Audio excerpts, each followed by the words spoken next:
창세기 8번째 강의 설교 심판 중에도 베푸시는 은혜란 제목으로 오늘 우리 함께 말씀 살펴보도록 하겠습니다. 지난주 아담의 계보 가운데에서 가인의 계보를 제외한 이 셋을 통한 여자의 후손이 계속해서 이어질 것에 대한 하나님 나라 이야기가 다시 시작되는 것을 살펴볼 수가 있었습니다. 아담의 계보가 셋을 통해서 계속해서 펼쳐지게 되는데 10대가 자손을 낳고 죽었다라고 하는 이 반복적이며 이 단조로워 보이지만 이 의미 있는 기록이라는 것을 우리가 살펴볼 수 있었습니다. 몇 세의 자녀를 낳고 몇 년을 지내며 몇 세를 살았더라라고 하는 이 평범하지만 이 오랜 이 삶 속에서 주님 우리에게 주어진 일상을 살아가면서 자녀를 낳고 후손들에게 믿음과 신앙을 잘 전수하고 우리에게 주어진 삶을 성실하게 살다가 주님 품으로 돌아가는 것이 우리에게 주신 복된 삶이라는 것을 성경은 말하고 있다는 것이었어요. 일상을 살아가면서 매 주일마다 우리 하나님을 예배함으로 하나님이 주시는 이 참된 안식, 하나님을 예배함으로 이 예배를 통한 하나님의 뜻이 무엇인지 분별하고 우리의 죄와 이 불순종에도 불구하고 우리를 구원하시려고 하는 이 하나님의 구원 약속과 영원한 이 생명의 소망을 가진 자로서 또 그리스도 안에서 거듭난 자로서 믿음을 통해 우리에게 주어진 일상의 삶을 성실하게 살아가는 것이 하나님이 우리에게 주신 복이라는 것이죠. 따라서 성경은 부와 명성에 대한 이 성공이라는 것과 이런 성공이라고 하는 이 가치관보다 하나님 앞에서 어떠한 삶을 살았는지에 대해서 더 관심이 있다라는 것이었어요. 하나님 앞에서 하나님이 우리에게 원하시는 삶, 하나님을 사랑하고 이웃을 사랑하며 섬기는 하나님이 주신 시간을 성실하고 만족스럽게 지내야 한다라는 것이었어요. 그러니 하루하루의 시간을 통해서 이 땅의 삶을 마치고 주님 나라에 들어갔을 때에 영원한 삶이 우리를 기다리고 있다라는 것, 또 이 땅의 삶에 대한 주님의 평가가 있을 것이라는 것을 늘 인식하면서 하나님의 뜻에 비추어 영광스러운 삶을 살아가기 위하여 이 땅에서의 삶을 잘 준비해야 한다라는 것이 지난주 말씀의 요약이라고 볼 수 있죠. 그렇다면 오늘 6장 1절부터 어떻게 시작되느냐? 사람이 땅 위에 번성하기 시작할 때에 그들에게서 딸들이 나니 하나님의 아들들이 사람의 딸들의 아름다움을 보고 자기들이 좋아하는 모든 여자를 아내로 삼았다라고 성경은 기록하고 있다라는 거예요. 5장에서 셋의 계보에 집중해서 이야기했다면 6장 전반부는 셋의 계보에 속한 자들 또한 계속해서 하나님의 말씀을 따르고 순종하기보다는요, 자기 눈에 보기 좋을 대로 사람의 딸들을 아내로 취하는 죄악의 길을 따르는 것을 볼 수가 있다라는 거예요. 셋의 계보에 속한 자들은 하나님이 아담에게 복 주신 대로 계속해서 생육하고 번성했습니다. 그러나 번성하면 번성할수록 그들은 더욱 타락해 가기 시작했다라는 거예요. 2절에 보면 하나님의 아들들이 사람의 딸들의 아름다움을 보고 자기들이 좋아하는 모든 여자를 아내로 삼는 것을 볼 수가 있습니다. 하나님의 아들들이란 셋의 계보에 속한 경건한 후손들을 말하는 것이고요.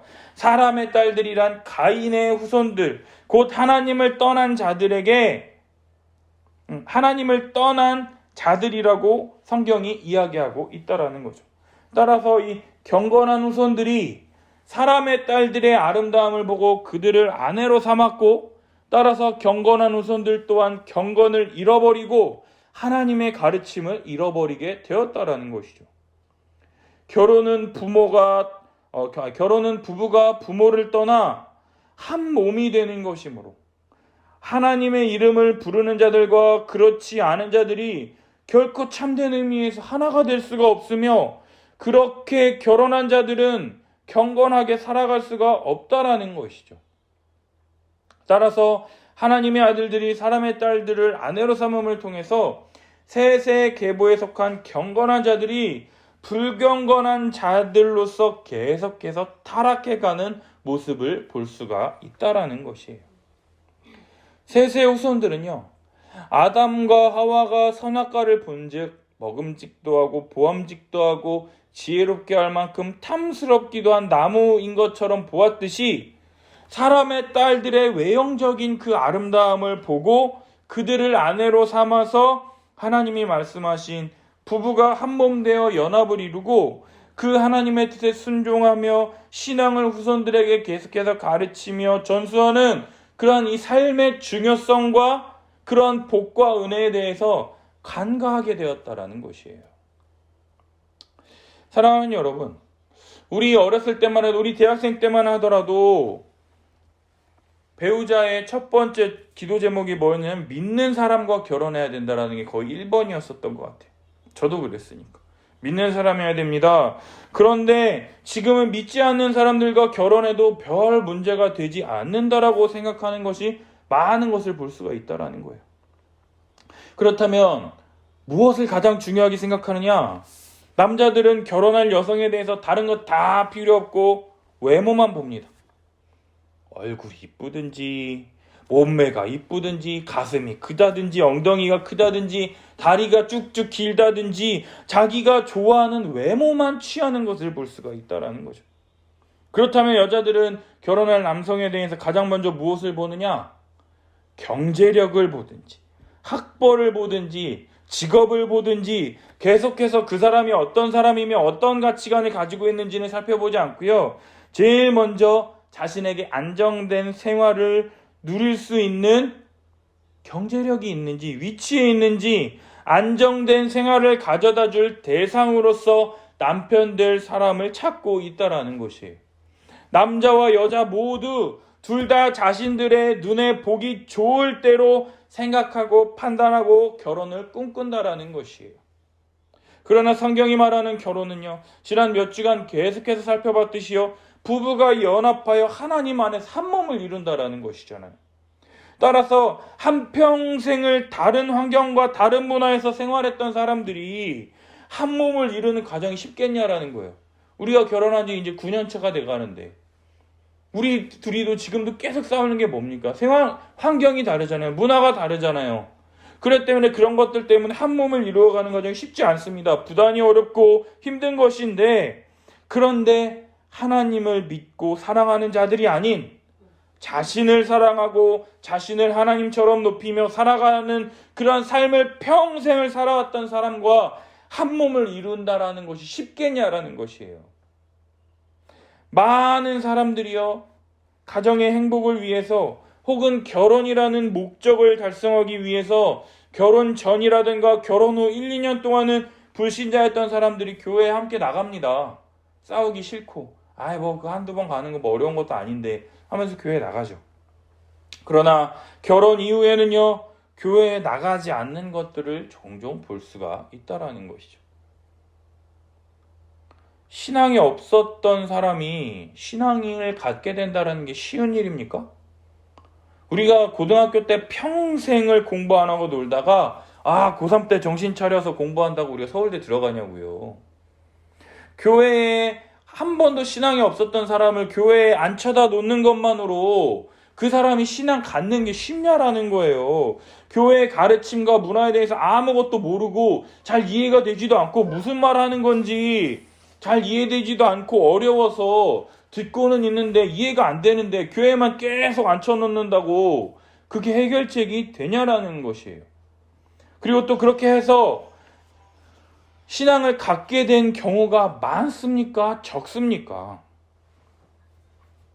그렇게 교회에 오랫동안 있어도 그냥 교회만 다니는 거지 신앙을 갖는 사람을 찾는 게 하늘의 별따기 아닙니까? 보기가 너무나 어렵잖아요. 그러나 그 한두 사람을 보고 나는 그렇게 내 남편, 내 아내 변화시킬 수 있어, 이렇게 우리 생각하고 자만한다라는 것이에요. 근데 우리 주변에는요, 오히려 그렇게 변화된 사람보다 자기도 그냥 이러면서 교회를 멀리하고 신앙을 잃어버리는 경우가 더 많은 것을 볼 수가 있게 된다라는 거예요. 따라서 예전에 교회에서 가장 중요하게 여긴 것이 무엇이냐면 불신자와의 결혼 문제였어요. 불신자와 결혼하는 본인은 물론이고 불신자와 결혼시키는 부모들까지도 교회 내에서 치리를 받았습니다. 왜냐하면 이 문제를 굉장히 심각하게 생각했기 때문이라는 거예요. 그런데 만약 지금 교회에서 불신자와의 결혼 때문에 치리한다 그러면 대부분 성도들이 뭐라고 하겠습니까? 아, 교회가 뭔데 우리 삶에 이래라 저래라 간섭하고 난리야 이렇게 생각하고 교회가 여기만 있는 줄 알아 하면서 교회를 다른 곳으로 옮길지도 모르겠어요. 그러나 교회가 신앙의 어머니로서 교회를 떠나서는 구원이 없다라는 것을 가르치고 교회의 가르침에 순종하고 회개하지 않으면 교회 안에 거할 수 없도록 치리함을 통해서 그 사람을 미워하는 것이 아니라 그 죄를 미워하고 회개하도록 요청하는 기회를 제공함으로써 건강한 교회를 이루어야 할 책임이 우리들 가운데 있다라는 거예요. 따라서요, 우리 눈에 보기 좋을 대로 직장 좋고 집안 좋고 남들 부러워하는 신랑감 신부감을 선택하고 취하는 것이 아니라 하나님 안에서 모든 것을 바라보고 하나님의 뜻에 순종할 수 있는 배우자를 만나야 한다라는 것이에요. 따라서 제일 먼저는 그 무엇을 갖다 댄다 할지라도 제일 먼저는 신앙 있는 배우자를 만나는 것이 우선이라는 거죠. 그리고 두 번째로 신앙이 없는 자를 만났다면 그 사람의 무엇을 봐야겠습니까? 그 사람의 집안을 보겠습니까? 배경을 보겠습니까? 뭘 보겠습니까? 그 사람 자체를 들여다봐야 한다라는 거예요. 사람이 선한지, 착한지, 그리고 또 복음에 대해서 들으려는 마음과 자세는 있는지, 그 다음에 배우자를 평생 먹여 살릴 수 있는 능력이 있는지 이런 것들을 차근차근 살펴봐야 하는 것이지, 이런 거는 내팽겨치고 직장 어디 다니며 집안은 어떤지 따지는 것은요, 중요하지도 않은 것을 먼저 중요하게 생각하는 우리의 불신앙적인 잣대로 바라본다라는 것이에요. 그러고 나서 우리가 가끔 불신자를 만났을 때 어떻게 해야 되느냐? 기독교 복음 교리에 대해서 철저하게 배울 수 있도록 교회로 인도한 후에 정말로 그 가르침을 받고 그 사람이 변화됐다라는 인증의 표시인지 세례를 받고 그러한 믿음의 삶의 길을 걸어가는지 충분히 지켜본 후에 결혼을 시켜도 늦지 않다라는 것이에요. 뭐가 급하다고 불신자하고 빨리 결혼시킵니까? 제가 23살 때요, 1년 후배가 십자인대가 끊어져서 병원에 입원했는데, 그때 교회 그렇게 임력원이었는지 하여튼 교회 선배 누나였던지 교회 임력원 자매들이었던지 함께 이렇게 병문안을 갔던 그 기억이 있어요. 그런데 그 여자 집사님께서 이렇게 믿는 사람들끼리 만나서 결혼하면 얼마나 좋아. 내가 청년 때 나 신앙 좋다고 해서 내가 한 남자 변화 못 시키겠냐고 하면서 이 남자 변화시키겠다고 결혼했는데 22년 동안 이 한 남자 변화시키려고 이렇게 애쓰고 노력하고 있는데, 믿는 사람이랑 결혼했다면 22년 동안 얼마나 많은 사람 변화시키기 위해서 내가 일할 수 있었겠냐고. 그러면서 하시는 말씀이 절대로 믿는 사람과 결혼하라. 믿지 않는 사람과 결혼하면 그거는 지옥 불구덩이에 들어가는 거라고.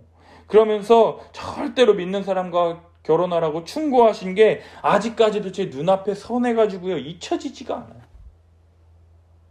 사랑하는 여러분, 우리 눈에 보기 좋을 대로 취하는 것이 아니라요, 하나님의 관점으로 하나님의 뜻대로 배우자를 바라보며 하나님 안에서 이룰 가정을 생각하며 배우자를 선택했으면 좋겠다라는 것이에요. 우리 고린도후서 6장 14절 말씀 한번 읽어볼까요? 너희는 믿지 않는 자와 멍에를 함께 매지 말라. 의와 불법이 어찌 함께하며 빛과 어둠이 어찌 사귀며. 아멘. 불신자와의 결혼은 참으로 어렵고 힘든 길이라는 거예요. 따라서 성경은요, 불신자와 결혼을 금한다라는 거예요. 따라서 모든 성도들이 결혼이라고 하는 이 하나님 앞에서 행하는 의식 앞에서요, 자신의 신앙을 스스로 잘 점검하며 우리의 관점이 우리의 관점이 아니라 하나님 보시기 좋은 대로 선택하고 책임지는 건강한 신앙생활을 해야 된다라는 거예요. 그리고 아직 결혼을 하지 못한 성도들은요, 이러한 배우자를 위해서 함께 기도했으면 좋겠어요. 내 눈으로 눈으로 보기 좋을 때로가 아니라 하나님이 원하시는 대로, 하나님의 관점으로 이러한 믿음의 가정을 잘 이룰 수 있도록 선택하며 기도했으면 좋겠습니다. 오늘 본문을 통해서 알 수 있는 두 번째는 무엇이냐? 하나님은 죄에 대해서 반드시 심판하신다라는 것을 알 수가 있다라는 거예요. 3절 보면 하나님께서 말씀하시기를 나의 영이 영원히 사람과 함께하지 않으리니 그들이 육신이 됨이라 말씀하시는 것을 볼 수가 있습니다. 하나님의 영, 성령님이 인간과 함께 하시지 않는다라는 것은요, 더 이상 영원한 생명의 복을 누릴 수 없음을 의미하는 거예요. 사람이 하나님을 떠나 육신, 죄된 정욕만 추구하는 죄인이 되었기 때문에 그러한 죄인에게 남은 것은, 기다리는 것은 오직 하나님의 심판이요 죄의 벌과 심판으로서 죽음만 기다리고 있다라는 것이에요. 따라서 그들의 날은 120년이 되리라 말씀하십니다. 120년 후에 그들을 홍수 심판으로 심판하시겠다라는 하나님의 심판 선언이라는 것이에요. 이러한 죄의 절정이 4절에 나타난 네피림을 통해서 나타납니다. 하나님의 아들들이 사람의 딸들과 결혼해서 자식을 낳았는데 그들은 용사로서 고대의 명성 있는 사람들이었다라고 이야기합니다. 네피림은요, 세상이 열광하는 전쟁 영웅이나 용사를 가리키는 말로써요, 힘을 가지고 약자인 사람을 괴롭히고 빼앗고 자기 마음대로 하려는 자, 과도하게 보복하고 살인하지 말아야 함에도 불구하고 자신들의 이득을 위해서는 물불가리지 않고 행동하는 조폭이나 깡패와 다름없는 자들이 바로 이 네피림이라는 거예요. 이러한 자들은 자신의 이익을 성취하기 위해서요, 전쟁이나 폭력을 통해서 자신들만의 무너지지 않을 왕국을 건설하기 위해서 애쓴다라는 거예요. 이를 통해서요, 사람들을 때리고 무정하고 난폭하고 미워하며 모욕 주고 폭력을 행하고 이 부당행위를 계속하는 등등 계속해서 죄를 낳고 죄를 낳을 뿐이라는 것이에요. 하나님이 원하셨던 세상과는 너무나도 다른 세상. 따라서 여호와 하나님께서 사람의 죄악이 세상에 가득함과 그 마음으로 생각하는 모든 계획이 항상 악할 뿐임을 보시고 땅 위에 사람 지으셨음을 한탄하사 마음에 근심하시고 내가 창조한 사람을 내가 지면에서 쓸어버리되 사람으로부터 가축과 기는 것과 공중의 새까지 그리하리니 내가 그것들 지었음을 한탄함이라 말씀하시는 것을 볼 수 있다라는 거예요. 하나님께서 얼마나 오래 참으시고 돌이키기를 원하셨을까요? 타락 전 인간을 창조하시고 보시기에 심히 좋았다라고 말씀하셨던 세상이요, 이제는 돌이킬 수 없을 정도로 심판하지 않을 수 없는 상황이 되어버렸다고 성경은 이야기한다라는 거예요. 돌아오라 외치며 불러도 돌이키지 않는 이 인간의 죄악에 대해서 하나님은 사람을 쓸어버리심과 동시에 창조하신 모든 것들을 심판하시기로 작정하셨다라는 거예요. 그러나 그런 상황 속에서 노아는 여호와 하나님께 은혜를 입는 것을 볼 수 있습니다. 노아는 의인이요 당대의 완전한 자, 하나님과 동행한 자라고 성경은 말합니다. 하나님과 동행했던 노아는요, 하나님과 지속적으로 교제하고 동시에 세상의 구원과 심판의 메시지를 전하며 방주를 짓는 의로운 삶을 살았다라는 거예요. 우리 베드로전서 3장 20절과 베드로후서 2장 5절 함께 있습니다. 그들은 전에 노아의 날 방주를 준비할 동안에 하나님이 오래 참고 기다리실 때에 복종하지 아니하던 자들이라. 방주에서 물로 말미암아 구원을 얻은 자가 몇 명뿐이니 겨우 8명이라. 옛 세상을 용서하지 아니하시고 오직 의를 전파하는 노아와 그 7 식구를 보존하시고 경건하지 아니한 자들의 세상에 홍수를 내리셨으며. 아멘. 그러나 오늘 본문 9절만 보면은요, 노아는 죄가 없으며 완전한 삶을 살아서 심판에서 제외된 것처럼 보이지만 아담 이후로 하나님 앞에서 완전한 자는 아무도 없다라는 거예요. 8절에 기록된 노아가 여호와께 은혜를 입었기 때문에 상대적으로 의인이요 완전한 자로 살 수 있었다라는 것입니다. 3절에 하나님이 말씀하신 120년의 기간 동안 온 땅이 하나님 앞에 부패하여 포악함이 땅에 가득했다라고 11절은 기록한다라는 거예요. 120년 동안 하나님이 참으셨어요. 돌이키기를 원하셨어요. 그러나 그들의 행위는 포악이었다라는 거예요. 포악이라는 단어는요, 폭력을 동반한 사회적인 악행을 행하는 것으로요, 강한 자나 부한 자가 약하고 가난한 자를 착취하는 것을 가르치는 것을 포악하다라고 우리가 이야기한다라는 거예요. 서로 섬기고 사랑하며 섬기나며 한몸 되기를 한몸 되기를 원하셨던 우리 하나님의 뜻으로부터 더 이상 돌이킬 수 없는 지경에 다다른 모습을 볼 수 있다라는 거예요. 따라서 하나님이 보신즉 땅이 부패하였으니 땅에서 모든 혈육 있는 자와 행위가 부패했다라고 성경은 이야기하는 거예요. 의인이 한 사람도 없었다라는 거예요. 그러나 이런 상황 속에서 노아는 셈과 함과 야벳을 낳고 하나님이 노아에게 말씀하신다라는 거예요. 13절 모든 혈육 있는 자의 포악함이 땅에 가득함으로 그 끝날이 내 앞에 이르렀으니 내가 그들을 땅과 함께 멸하리라. 그러면서 하나님께서 노아에게 방주를 만들라고 명령하십니다. 고페르나무로 너를 위하여 방주를 만들되 그 안에 칸들을 막고 역청을 그 안팎에 칠하라 말씀하시면서 그 크기를 말씀하시는데 길이가 300규빗, 너비는 50규빗, 높이는 30규빗이라고 말씀하십니다. 한 규빗이 성인 이 손가락 끝에서 이 팔꿈치까지 거리 약 45cm라고 이야기하는데, 그래서 이 300규빗, 그래서 길이가 135m, 넓이는 22.5m, 높이는 13.5m로 약 5층 건물 정도 높이 되는 축구장의 가로 길이가, 우리 축구장 볼 때 축구장의 길이가 90에서 120m라고 하니까 135m니까 축구장보다 좀 더 긴 거예요. 그리고 이 세로는요, 축구장의 경기가 세로는 골키퍼가 축구할 때 이렇게 공을 잡을 수 있는 그 페널티 에어라인이라고 하는데 거기가 40.35m라고 40.32m래요. 근데 22.5라 그랬잖아요. 그러니까 그 골키퍼가 그 공 잡을 수 있는 공간의 한 절반보다 약간 좀 더 긴. 그리고 따지고 보면은 축구장 그 세로 길이의 한 3분의 1 정도. 축구장 이 세로 길이 한 3분의 1 정도. 그리고 높이는 건물 5층 정도. 그렇게 되는 이런 엄청나게 큰 배라는 것을 우리가 알 수 있다는 거예요. 이런 거대한 배에 창문과 문을 내고 상중하 3층으로 배를 만들라고 하나님께서 말씀하십니다.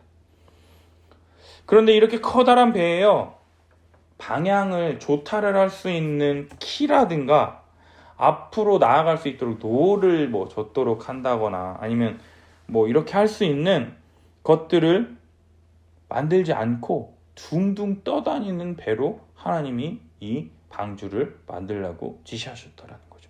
왜냐?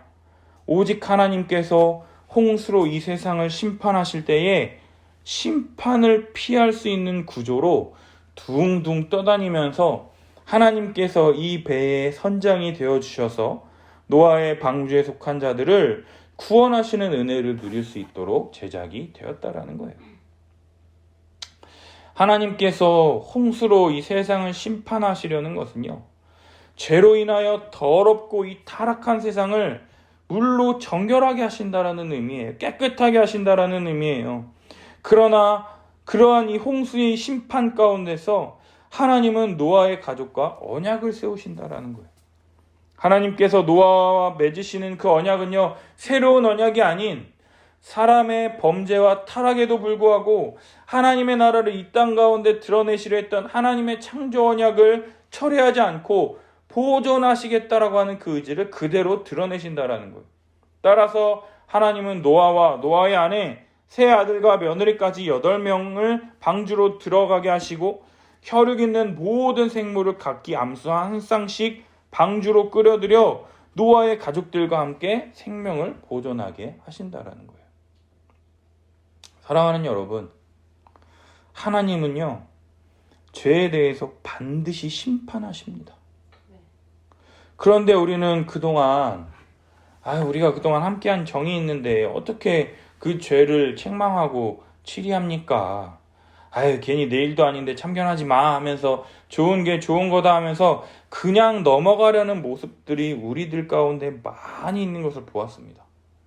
그러나 사랑하는 여러분, 죄는요 누룩과 같이 번지고 확대되는 경향이 있다는 걸 절대로 잊어서는 안 된다는 것이에요.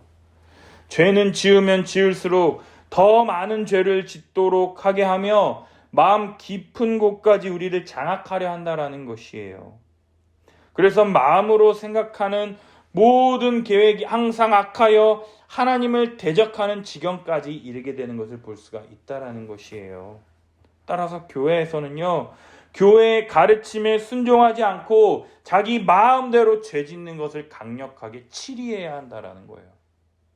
그렇게 하지 않고 그 죄를 가만히 두고 지켜본다면 그 사람의 죄에 동참하는 것뿐만 아니라 우리도 그러한 죄를 죄로 여기지 않음을 통해서 우리도 똑같이 죄를 범할 수 있기 때문이다라는 거예요. 죄 자체가 교회의 영광을 가리우고 교회에 대하여 해를 가하는 것이기 때문에 우리가 그것을 어떻게 지켜보고 있겠냐라는 것이에요. 어떤 사람이 사랑하는 내 아들을 죽이려고 칼을 들고 달려드는데 하면서 어떻게 그 사람을 지켜만 보고 있을 수가 있습니까?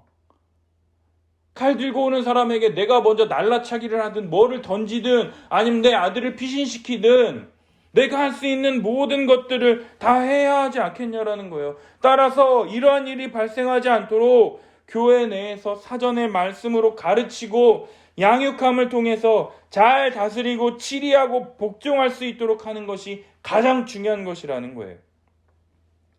그러나 지금 한국교회는요, 이러한 치리의 가르침을 다 잃어버렸습니다. 아이, 지가 알아서 하겠지, 내비둬. 지가 하나님께 천벌 받겠지 뭐. 이러면서 다들 회개를 요청한다거나 죄를 죄로서 지적하지 않습니다. 오히려 그 사람과 관계가 깨질 것을 두려워하며 오히려 안 그런 척 하면서 앞에서는 웃지만 뒤에서는 손가락질하는 위성적인 행동만 하고 있지는 않은지 모르겠어요. 따라서 우리는요, 죄와 맞서고 그 죄가 교회 안으로 들어오지 못하도록 하는 것에 모든 성도들이 애쓰고 노력해야 한다라는 거예요. 따라서 이러한 치리와 권징을 행할 때 권위 있는 하나님의 말씀에 근거를 두고 치리를 해야 한다라는 거예요. 목사인 나에게 대들었다, 내 말 안 듣는다, 이런 사소한 감정 가지고 치리하는 게 아니라 말씀에 근거해서 치리해야 된다라는 거예요. 그리고 두 번째로 형제를 사랑하는 마음으로 치리를 해야 된다라는 거죠. 더 이상 이런 죄를 두고 볼 수가 없어서 이 형제를 향하여 죄를 지적하고 회개하도록 요청해야 된다라는 거예요. 교회는요, 서로 밀접하게 관련되어 있어서요, 그 죄에 대해서 바로 잡아주고 회개하지 않고 넘어간다면요, 다른 사람들이 이건 죄가 아닌가 봐 하면서 똑같이 죄에 대해서 빠질 수 있다라는 거예요. 죄의 영향력이 얼마나 큽니까? 그러나 내일도 아닌데 그냥 간섭하지 말고 내비둬, 이렇게 말하는 사람들은요, 우리가 그리스도 안에서 한 몸 된 지체가 되었다라는 것을 아직 믿지 못한다라는 것을 스스로 고백한다라는 거예요. 이제는요, 그리스도 안에서 한 몸, 한 공동체로 그리스도께서 우리를 새로운 피조물로 만드셨다라는 것을 믿는 사람은요, 이제는요, 이 사람의 죄가 내 죄가 된다라는 거예요. 우리가 손가락에 찢어져서 피 나지 않습니까? 손가락이 다친 거지 내가 다친 게 아니잖아요. 근데 우리 하면서 다 아파하잖아요. 왜? 한 몸이기 때문이에요. 손가락이 다쳤다고 우리가 막 죽을 듯이 막 난리치잖아요. 왜요? 내가 다친 거니까. 손가락이 다쳤지만 우리 온몸이 아픈 것처럼 이 한 사람이 죄를 지었다면요, 우리 전체가 죄를 지었다라는 것을 알고 이 사람의 죄가 나에게 강력히 영향을 미칠 수 있기 때문에 이 죄에 대해서 지적하고 회개하고 거룩할 수 있도록 요청하는 것인데, 그냥 싸움에 휘말리고 싶지 않고 그냥 좋은 게 좋은 거야 하면서 교회가 뭔지, 죄가 우리 삶 가운데 어떠한 강력하게 영향을 미치는지 그런 것을 알지 못하기 때문에 그냥 대충 휘뚜루마뚜루 넘어간다라는 거죠. 그냥 교회만 오래 다녔어요. 잘 지내시죠? 예, 잘 지내요.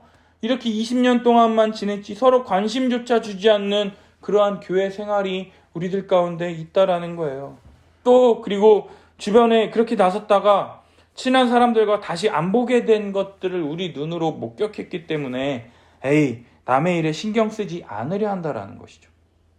그러나요, 욕먹고 섭섭하다는 말 듣고 또 그 사람이 뒤에서 내 험담을 할지라도 교회를 죄로부터 멀리하고 보호하는 자가 바로 목사이고 성도라는 것이에요. 교회를 거룩하게 지키도록 부름받은 자들이 목사이며 성도라는 것입니다. 우리 갈라디아서 6장 1절 함께 읽겠습니다.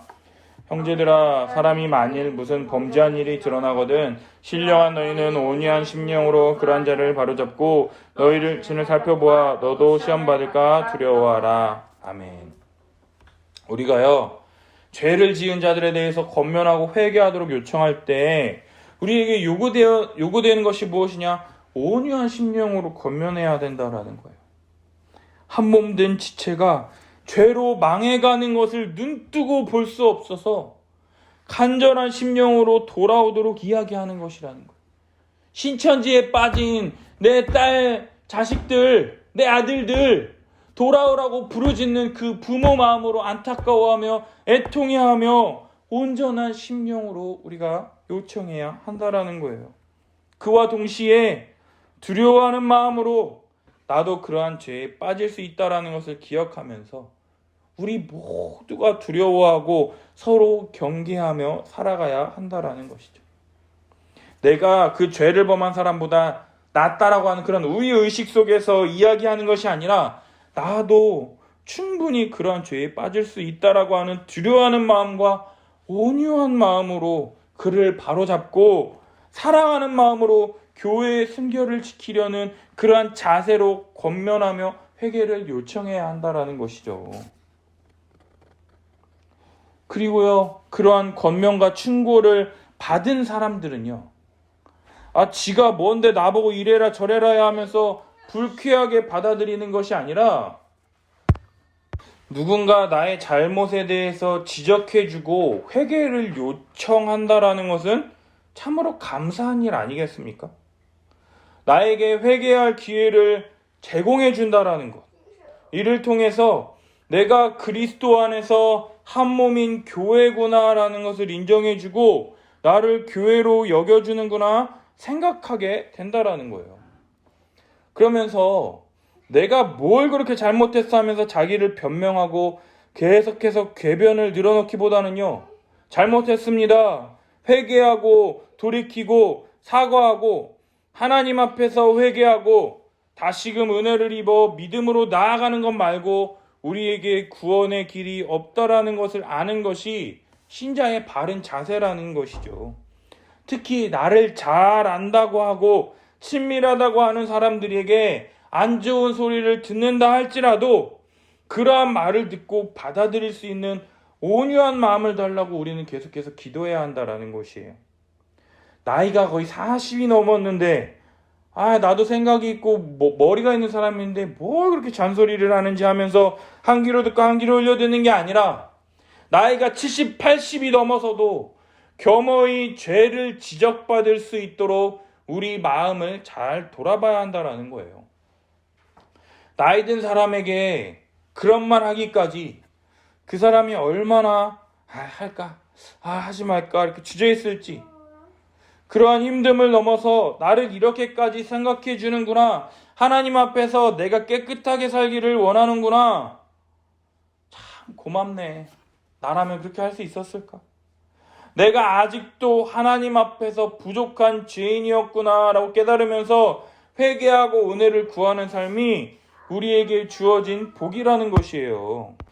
그러나 죄인인 우리는요, 다른 사람들에게 지적당하면요, 회피하려는 경향 혹은 방어하려는 본능적인 습성이 우리들 가운데 있다라는 거죠. 그러한 일 당할 때 본능적으로 화를 내며 반발하거나 상황을 회피하려는 생각이 들 때 우리는 가만히 한번 생각해 봤으면 좋겠어요. 뭐 그게 어때서 하면서 이렇게 화를 내면 반발한다거나 네가 뭔데 지적질이야 하면서 상황을 모면하려는 것은요, 결코 우리에게 도움이 되지 않는다라는 것이죠.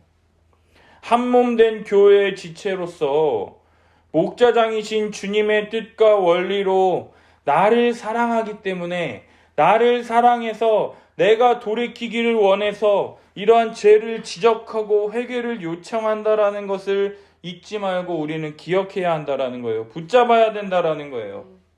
나는 그런 의도로 한 게 아니에요 라고 할지라도 의도와 다른 결과를 낳게 되었을 때조차 그러한 것에 대해서 오해하고 미워하고 분열한 것에 대해서는 회개하고 돌이킬 수 있도록 할 때 교회 안에서 서로 하나 되고 한 마음을 품어 함께 지체로 자라가는 은혜가 우리들 가운데 부어지게 될 것이다라는 것이죠. 사랑하는 여러분, 죄는 한 사람만 무너뜨릴 뿐만 아니라 하나님과의 교제를 끊어버리는 강력한 사단의 전략이라는 것을 알고 죄에 대해서 사과하고 용서를 구하는 것이 하나님과의 관계가 회복되며 성도 간의 관계가 회복될 것이라는 것을 우리는 알아야 된다는 거예요. 성도 간의 교제가 회복되려면 우리는 잘못을 인정하며 사과하며 용서를 구해야 된다는 거예요. 그냥 말 안 해도 알겠지. 아니요, 절대로 모릅니다. 죄를 지적하는 것은요, 그 사람과 화해하려고 하는 것이라는 거예요. 우리 안에 죄로 인해 깨어진 관계를 회복하려 한다라는 거죠. 그때 우리는 온유하게 대해야 한다라는 거예요. 물론 이게 쉽지 않아요. 그러나 온유하게 그 죄를 받아들이고 인정할 때 우리를 향하여 베푸시는 하나님의 자비하심과 긍휼하심의 은혜를 알게 된다라는 거예요. 때로는 우리가 연약해서, 때로는 방법을 잘 몰라서 거칠고 퉁명스럽게 대하기도 하고, 또 때로는 사랑해서 하는 것임을 알매도 불구하고 절제가 안 되고 화를 내고 소리치고 화를 낼지라도 나를 사랑해서 외치는 이 부모의 징계, 하나님의 징계, 교회의 징계라 받아들이게 될 때 비로소 사랑으로 온유하게 받아들일 수 있게 될 것이다라는 거예요. 참 이 부분에 있어서는 온유하다라는 것을 어디까지 정해야 될지가 참 어려운데, 그러나 정말 우리 주님 십자가에서 행하신 모진 고난과 모진 고통 가운데에서도 주여 저들을 용서하여 주시옵소서, 알지 못하고 저럽니다라고 주님이 기도하셨던 것처럼 오히려 배려하고 이해하고 납득하려고 하는 그 자세가 우리들에게 필요하지 않나 생각을 해보게 됩니다. 그리고 오늘 본문을 통해서 알 수 있는 마지막 세 번째는 사람들의 죄악 가운데에서 노아는 하나님이 명령하신 것을 다 준행하는 것을 볼 수가 있다라는 거예요. 땅도 저주받고 모든 짐승들도 저주받았지만 홍수 심판을 통해서 정결하게 하신 후에 노아를 통해서 창조 언약을 다시금 계속해서 이루어가시는 하나님의 계획과 의지를 확인할 수가 있어요. 따라서 19절 혈육 있는 모든 생물을 각기 암수한 쌍씩, 20절 새가 그 종류대로 가축이 종류대로 땅에 기는 모든 것이 종류대로 그 생명을 보존하시는 것을 볼 수가 있습니다. 또한 방주 안에서 생활을 할 수 있도록 먹을 모든 양식을 가져다 저축하라 말씀하십니다. 이러한 하나님의 말씀의 22절 노아가 그와 같이 하여 하나님이 자기에게 명하신 대로 다 준행하였더라 성경은 기록한다라는 것이죠. 하나님께서 노아에게 방주를 만들라고 지시하신 말씀대로 노아는 다 준행했습니다. 하나님이 명령하신 내용들이 정상적이지 않은 것들이었고 그 말씀에 순종하여 그대로 행한다라는 것은 쉽지 않은 일이었어요. 그러나 성경은 노아의 반응을 다 준행하였다라고 간단히 설명합니다. 노아는 아니 하나님 갑자기 그렇게 큰 배를 만들라고요? 이 나무는 어디서 구해요? 이 3층으로 할 때 그냥 이렇게 만들어야 돼. 이거 그냥 한 층으로 만들면 안 돼요? 너무 힘든데? 이러한 말 한마디도 성경을 기록하지 않는다라는 거예요. 마치 아무 생각이나 감정이 없는 사람처럼 말이죠. 또한 하나님도 이러한 엄청난 일을 명령하시면서 노아를 설득하거나 달래시려고 하지 않는 것을 볼 수가 있어요. 마치 하나님께서 노아에게 어떤 말을 하시든지 노아가 당연히 믿고 행할 것을 아셨던 것처럼 말이죠. 많은 사람들이 노아가 방주를 만드는 데 걸린 시간이 120년 동안 걸렸기 때문에 하나님께서 120년 후에 홍수 심판을 하셨다라고 이야기합니다. 그 시간 동안 많은 사람들이 노아를 향해서 얼마나 손가락질하며 비웃었을까요? 저 생각 없는 놈. 뭐하러 그렇게 커다란 배를 만드느라 고생하며 애쓰는지.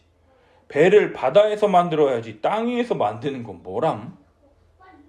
하면서 정신 나간 사람처럼 노아를 생각했을지 모르겠어요. 그럼에도 불구하고 노아는 하나님이 노아에게 명령하신 대로 다 준행하는 것을 볼 수 있다라는 것이죠. 사랑하는 여러분, 노아가 하나님이 명령하신 대로 다 준행할 수 있었던 이유는 8절에 기록된 여호와께 은혜를 입었기 때문입니다. 은혜란 자격이 없는 자에게 베풀어 주시는 하나님의 호의 선물이라는 것이죠. 노아 또한 아담의 죄악 가운데 속한 죄인이라는 것이에요. 그러나 여호와께 은혜를 입음을 통해서 하나님의 말씀에 순종하여 120년간 방주를 만들며 여호와께서 말씀하신 모든 것을 준행할 수가 있었습니다. 이처럼 이러한 은혜가 예수 그리스도로 말미암아 우리들에게 임하였다라는 것을 믿음으로 붙잡았으면 좋겠습니다. 아멘. 우리 또한 우리 죄악으로 말미암아 홍수 심판을 통해서 죽을 수밖에 없는 자들이었습니다. 그럼에도 불구하고 여호와 하나님께 은혜를 입어 방주를 만들고 홍수 심판으로부터 구원을 받을 수 있었던 노아처럼 우리 또한 예수 그리스도를 믿음으로 구원의 방주에 올라타 구원을 얻게 되었다라는 것이죠. 따라서 그 은혜로 말미암아 노아가 120년간 많은 사람들의 비웃음과 조롱과 멸시 속에서도 방주를 묵묵히 완성했던 것처럼 우리들 또한 우리 평생을 예수 그리스도께 받은 은혜를 나누며 전함을 통해서 많은 사람들로부터 왜 그렇게 사느냐고 조롱당하기도 하고 비웃음 당할지라도 주님께서 우리에게 부탁하신 복음을 전하고 건강하고 온전한 교회를 세우기 위해서 애쓰며 묵묵히 주어진 일에 최선을 다하는 것이 주님 우리에게 원하시는 삶이라는 것입니다. 사랑하는 여러분, 우리는 그동안 자기 자신만을 위해서 평생을 살아온 자들입니다. 그러나 예수 그리스도를 믿음으로 우리는 새로운 존재, 새로운 피조물, 교회로 재창조되었다라고 성경은 선언합니다. 이전과는 새롭게 완전히 다른 새로운 피조물로 우리를 창조하셨습니다. 따라서 이제는요, 개인적 자아가 아닌 교회적 자아, 교회적 존재로서 자기 자신을 바라보고 생각하고 합당한 삶을 살아야 한다라는 거예요. 교회적 자아에 합당한 삶이 무엇인지에 대해 생각하고 왜 그렇게 살아야 하는지 스스로 묻고 답해야 한다라는 것이죠. 개인으로서 어떻게 교회를 위하여 무엇을 할 수 있을지, 그리고 가정으로서 교회를 위하여 무엇을 할 수 있을지, 교회를 더더욱 그리스도 안에서 한몸 되게 하며 교회의 영광과 충만함을 위하여 할 수 있는 것이 무엇이며 고민하고 애씀을 통해서 주 안에서 교인들과 어떻게 함께 살아갈 수 있을지 고민해야 한다라는 것이죠. 그럴 때 우리는 더 이상 개인적 존재가 아니라 그리스도와 연합한 한몸된 존재로서 우리 존재를 인식하고 주 안에서 한 가족, 하나님을 한 아버지로 보신 한 가족이라는 것을 명심하고 살아가게 될 것이다라는 것이죠. 왜 그렇게 살아야 합니까? 물을 때 그것이 교회의 존재에 걸맞는 삶이기 때문에 당연히 그렇게 살아야 합니다. 그렇게 살지 않는다면 엉뚱한 삶, 이상한 삶을 사는 것이다라고 말할 수 있어야 한다라는 것이죠. 대부분의 많은 사람들이요, 신앙은 좋아 보이고 싶은데 그렇게 헌신된 삶을 살고 싶어 하지는 않습니다. 왜냐? 교회적 자로서 자신을 이해하지 못하기 때문에 그렇다라는 거예요. 많은 경우에요, 복음을 정말로 믿지 않고 회심하지 않았을 가능성이 첫 번째고요. 두 번째는 예수 그리스도로 말미암아 그리스도 안에서 한몸 되었다라는 것을 믿지 않기 때문에 그러한 헌신을 두려워한다라는 거예요. 따라서요, 그럼 이걸 어떻게 해야 할까요? 어떻게 이걸 극복할 수 있을까요? 그래서 우리는 주님께 예배 드린다라는 거예요. 예배가 뭡니까? 하나님께 감사와 경배와 찬양을 올려드리는 것이 예배입니다.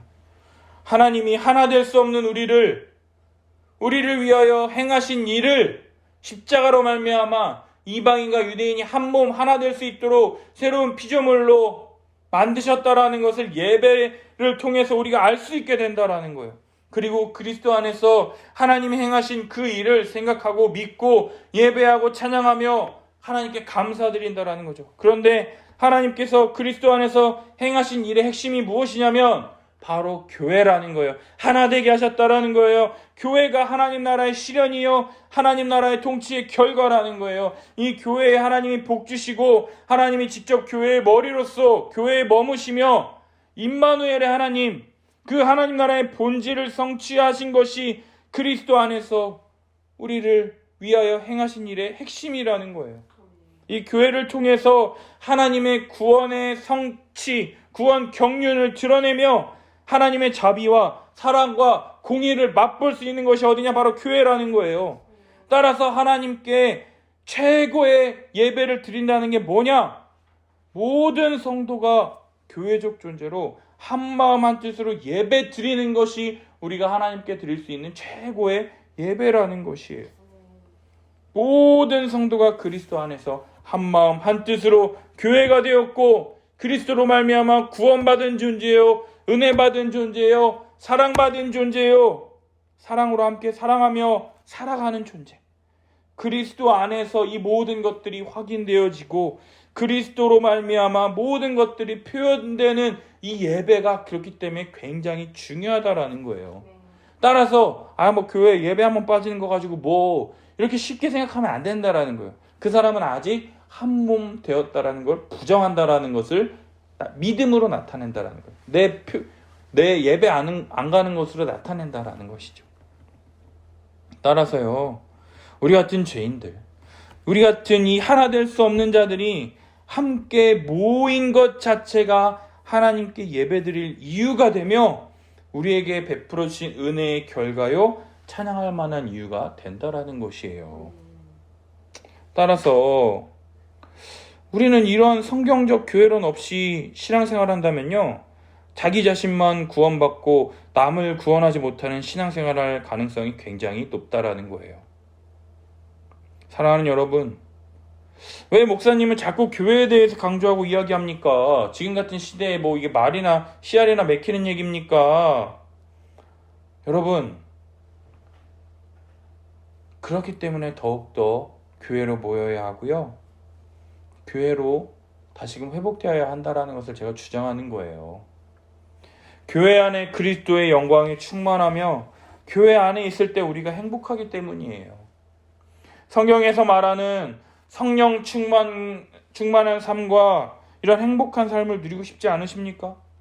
그렇게 하기 위해서 우리는 교회적 존재로 교회적 삶을 살아야 된다라는 것이에요. 교회 안에서요, 우리가 이 세상 살아가는 것을 포기하고 이 교회를 위해서 헌신할 때 예수님이 뭐라 그러시느냐? 집이나 전토나 가족이나 형제나 다 버린 자는 박해를 겸하여 받되 내세에서 구원을 얻지 못할 자가 없다라고 말씀하시면서 뭐라 그러시느냐? 이 현세에서 100배나 더 많은 것을 받게 될 것이다 라고 말씀하셨다라는 것이잖아요. 정말로 100배를 어디서 받느냐? 이 교회 안에서 100배나 더, 우리가 버린 것보다 100배나 많은 것을 더 교회 안에서 얻게 될 것입니다. 우리가 천국 간다고 할 때 어떤 생각하십니까? 우리가 고통도 없고 눈물 없는 행복한 삶을 살 것이라고 우리가 꿈꾸시지 않습니까? 그렇다면은요, 현재 우리가 사는 삶은 우리가 사는 삶에 비해서 몇 배나 더 좋을 것 같습니까? 한 2배? 3배? 한 10배? 아니요. 100배 이상의 그런 천국을 맛볼 수 있는 곳이 어디냐? 바로 교회가 되어야 한다라는 것이에요. 하나님이 은혜 주셔서 자기 자신밖에 모르던 자들이 다른 사람을 자기 자신처럼 사랑하며 자기 자신을 내어주며 사랑하며 섬기는 행복한 공동체. 교인이 10명만 있더라도 9명의 성도들이 나를 위해서 자신의 모든 것을 내어주면서 한평생을 살아가는데 심지어 자기 목숨까지도 내어줄 정도로 나를 사랑한다면 우리는 얼마나 행복하겠습니까? 한두 사람이 모인 것은 내가 너희와 항상 함께 하겠다라고 말씀하셨으니 하나님께서 함께 교회적 존재가 되어서 서로 사랑하며 섬기려고 하는 이 공동체에 얼마나 더욱 특별하고 충만하며 온전해지도록 은혜를 풍성히 베풀어 주시지 않으시겠습니까? 사랑하는 여러분, 좋은 차 샀을 때 한 달, 내 집 샀을 때 즐거움이 3달, 이쁜 마누라 얻었을 때 즐거움이 3년 간다고 합니다. 이처럼 이 세상에 주는 만족과 기쁨은 한계가 있다라는 거예요. 그러나 교회를 통해서 이러한 한계를 뛰어넘는 하늘의 기쁨을 맛보고 즐거워하라고 그리스도의 충만한 분깃을 각 사람들에게 은사로 주셨다라는 거예요. 따라서 교회는요, 주님 주신 은사를 사용하여 더욱 교회적 존재로 살아가게 될 때 우리는 주님 주시는 복과 안식을 더 충만하게 누리며 살아갈 수 있게 된다라는 것이죠. 사랑하는 성도 여러분, 우리를 교회적 존재로서 믿고 여기며 더 사랑하기 위해서 더 자주 만나며 더 많은 시간을 함께 있어야 합니다. 연애할 때 보고 있어도 보고 싶다라고 말하는 것처럼 한몸 된 성도들과 일상을 나누며 자신의 것들을 내어주어야 합니다. 그때 비로소 많은 사람들로부터 많은 것을 받아 하늘의 기쁨과 충만한 복을 누리게 될 것이다라는 거예요. 이러한 교회적 삶과 기쁨, 예배를 통해 하나님이 베풀어 주시는 은혜를 누리는 우리 함께하는 교회, 이 설교를 듣는 모든 성도님들이 되기를 예수님의 이름으로 축복합니다. 저는 꿈꿉니다. 아직은 우리 함께하는 교회에 우리 가족밖에 없어요. 그러나 이러한 한몸된 이 교회적 존재를 꿈꾸며 함께 복음을 알아가고 힘쓰며 사랑하기 위해서 살아가기 원하는 믿음의 형제자매들을 우리 주님께서 붙여주실 것이다라는 믿음이 있어요. 우리 함께 기도했으면 좋겠어요. 여전히 우리 눈에 보기 좋을 대로 선택하고 결정하는 것이 아니라 하나님의 관점과 기준으로 모든 것을 선택하고 바라볼 수 있는 은혜를 구했으면 좋겠습니다. 하나님의 관점과 뜻으로 바라보지 않을 때 우리는 계속해서 죄악된 선택을 하는 것을 볼 수 있어요. 오직 하나님의 뜻과 관점으로 모든 것을 바라볼 때 죄악을 끊고 하나님이 원하시는 삶을 살 수 있다라는 것을 믿음으로 순종하는 우리가 될 수 있기를 기도했으면 좋겠습니다. 두 번째로, 하나님은 죄에 대해서 반드시 심판하십니다. 아무리 작은 죄악이라 할지라도 그 죄에 대해서 심판하십니다. 따라서 우리는 죄가 우리 삶을 지배하지 못하도록 강력하게 싸워야 할 것입니다. 우리 주변에 너무 쉽게 생각하는 죄라든가 너무 쉽게 넘겨버리는 것들이 있진 않은지 돌아보며 죄가 우리 삶을 지배하지 못하도록 죄와 싸우는 우리 삶이 될 수 있도록 은혜를 구했으면 좋겠어요. 그리고 온유한 심령으로 그러한 죄를 바로잡고 우리들도 그러한 죄 가운데 떨어질까 두려워하는 마음으로, 형제를 사랑하는 마음으로 죄를 바로잡으려는 그 마음 가운데 이러한 권면과 치리를 행할 수 있도록 함께 은혜를 구했으면 좋겠어요. 겸손했으면 좋겠어요. 온유했으면 좋겠어요. 들을 귀를 주셨으면 좋겠어요. 그리고 세 번째로, 노아가 하나님의 말씀에 순종하여 다 준행한 것처럼 우리 또한 자신들의 구원만 위한 것이 아니라 교회적 존재로 그리스도 안에서 하나 되게 하신 것을 힘써 지키며 함께 지어져 갈 수 있도록 교회적 존재로 교회 부어주시는 모든 은혜를 누릴 수 있도록 함께 기도했으면 좋겠어요. 개인적 자아로 살아가는 것이 익숙하고 쉽기 때문에요, 교회적 존재에 대해서 한 번도 경험해 본 적도 없고 한 번도 본 적 없기 때문에 잘 모르지만, 주님을 예배하고 주님 주시는 은혜를 통해서 우리가 할 수 있는 한 최선을 다해 섬기고 감사하는 우리 성도들이 될 수 있었으면 좋겠어요. 그리고 우리 함께하는 교회에 함께할 수 있는 믿음의 성도들을 보내어달라고, 복음을 선포하고 복음 가운데 온전히 세워지는 우리 함께하는 교회가 될 수 있게 해달라고 우리 함께 주여 외치고 기도하겠습니다. 주여.